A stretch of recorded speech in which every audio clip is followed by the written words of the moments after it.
All right, joining Morning Rush to help us better understand what this means for the happiest place on earth is Florida Democratic State Representative Anna Eskamani, who represents part of Orange County where Disney World is located. Thanks for joining us, Anna. So what was your first reaction when the repeal of the Reedy Creek District bill was brought up by the Republicans?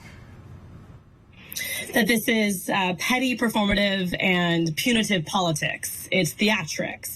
And we really should be focusing on issues like the affordable housing crisis in our state, not attacking one company because they made the Republicans big mad.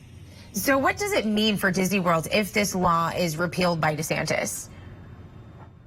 Well, candidly, my main concern is what does it mean for the workers of Reedy Creek? You know, the Reedy Creek Taxing District is home to 357 employees, including 200 firefighters, 400 utility workers, and 2,000 contractual jobs. And there's been no conversation on their security, on their future employment. Meanwhile, we don't even have a full analysis for Orange and Osceola counties of what this would mean for the residents, and would it be necessary to put into place new taxes? Would taxes go up?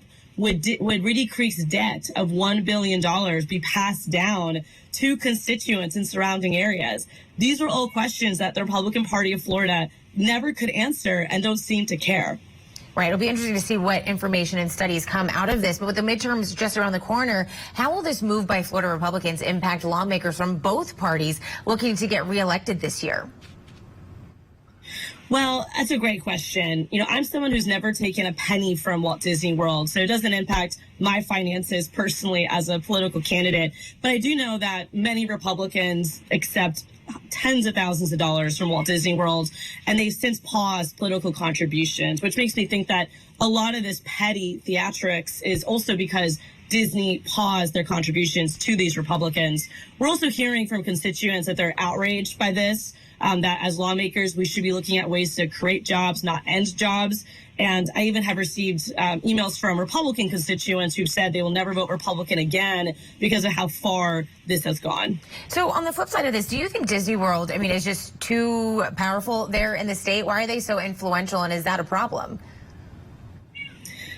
Absolutely, it's a concern. But it's not accurate to say that Disney is the only company that gets special perks. Miami Dolphins got a tax break this year from Florida Republicans. Universal Studios has 2 special taxing districts through CRAs, and they've influenced the county to write them a permitting ordinance. We have so many examples of other corporations who get special perks. And every year I file bills to repeal, not focused on one company, but focused on the system. And those bills never get a hearing. In fact, on Representative Fine's bill to cancel Reedy Creek, I filed an amendment to end corporate tax giveaways, and it was ruled out of order. So this was not about corporate accountability. It was always about trying to silence one company's freedom of speech because they spoke out in support of LGBTQ plus youth.